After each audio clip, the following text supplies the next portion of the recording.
Hello friends, आज की कहानी में आपका स्वागत है। आज की कहानी है एक परिवार की। उस परिवार में 3 भाई और एक बहन रहते थे। उसी परिवार की यह कहानी है। तो चलिए सुनते हैं आज की ये कहानी। कहानी अच्छी लगेगी तो प्लीज़ चैनल को सब्सक्राइब कीजिए और वीडियो को लाइक कीजिए। स्टार्ट करते हैं आज की कहानी। एक गाँव में एक सुखी परिवार रहता था। उस परिवार में 3 भाई और एक बहन थी।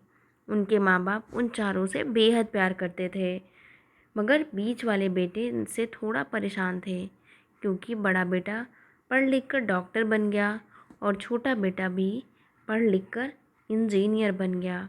मगर उसका बीच वाला बेटा बिल्कुल गंवार और आवारा ही बनकर रह गया। अब उसके अब उनके 2 बेटे डॉक्टर और इंजीनियर ने शादी भी कर ली थी और कुछ महीने के बाद उनकी बेटी की भी एक अच्छे घराने में शादी हो गई थी। मगर बीच वाला बेटा अभी भी कुंवारा ही था, क्योंकि वह बिल्कुल अनपढ़ था और कहीं पर मजदूरी का एक छोटा सा काम करता था। इसलिए उसे शादी करने में कोई भी लड़की नहीं मिल रही थी और उसके माँ बाप उससे बहुत परेशान हो चुके थे। अब जब भी उसकी अपने अपने मायके बहन अपने मायके आती तो सबसे पहले वह अपने डॉक्टर और इंजीनियर भाइयों से मिलती थी, मगर बीच वाले भाई से बहुत कम मिलती थी, क्योंकि उसे ज़्यादा पैसे नहीं दे पाता था।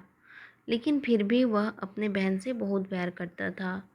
अब उसके पिताजी के बीच वाले बेटे की शादी किए बिना ही मृत्यु हो गई। उसकी माँ ने सोचा, कहीं अब किसी के मुंह से बंटवारे की बात ना निकले, इसलिए अपने ही गांव की एक सीधी सादी लड़की से अपने गंवार बेटे की शादी करवा दी। शादी होते ही न जाने क्या हुआ। अब उनका अनपढ़ बेटा पूरा मन लगाकर काम करने लगा और पहले से कहीं ज़्यादा मेहनत भी करने लगा। अब तो उसे कोई भी दोस्त बुलाने आता तो वो यह कहता था कि भाई, पहले तो मैं अकेला जैसे तैसे रहता था और कुछ भी खा लेता था, मगर अब मेरी शादी हो गई है तो मुझे अपनी पत्नी के लिए भी कमाना पड़ता है और कल को आने वाले बच्चे के लिए भी तो कुछ जुड़ना ही पड़ेगा। इसलिए दोस्त, अब मैं तेरे साथ नहीं घूम सकता। यह कहकर वह लड़का सीधे अपने काम पर निकल जाता। अब उसके दोनों भाई डॉक्टर और इंजीनियर आपस में यह बात करते कि हम दोनों तो उसे गवार से कहीं ज़्यादा पैसे कमाते हैं, इसलिए हम सब घर और ज़मीन का बंटवारा कर लेते हैं और गवार से अलग हो जाते हैं। अब वह हमारे बराबर कभी भी कमा नहीं सकता। इसलिए वो दोनों भाइयों ने अपनी माँ से के लाख मना करने के बावजूद भी बंटवारे की तारीख तय कर दी और उन्होंने अपनी बहन को भी बुलवा लिया और अपने गंवार भाई से भी कह दिया कि आज तुम अपने काम पर मत जाना, क्योंकि हम सब आज घर और ज़मीन का बंटवारा करेंगे। और इस वक्त उसकी बहन भी आ जाती है। तभी उसके गंवार भाई कहता है कि तुम लोग बंटवारा कर लो, मुझे जो भी देना हो दे देना, मैं शाम को आकर अंगूठा लगा दूंगा। तभी उसकी बहन कहती है, अरे बेवकूफ़, तू तो अनपढ़ ही रहेगा, ज़मीन का हिस्सा तो आमने सामने बैठकर ही होता है। तभी उसके दोनों भाई भी बीच वाले गंवार भाई को उल्टा सीधा कहते हैं। तब उसकी माँ भी उसे कहती है कि बेटा, आज तो काम पर मत जा, बंटवारा तेरे सामने ही होगा तो अच्छा रहेगा।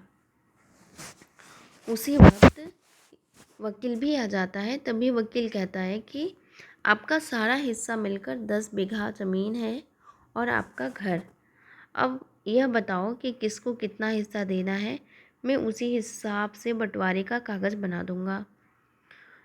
इस वक्त उसका गंवार भाई कहता है कि वकील साहब, 5-5 बीघा मेरे दोनों भाइयों के नाम लिख दो और यह जो हमारा मकान है यह मेरी प्यारी बहन के नाम कर दो।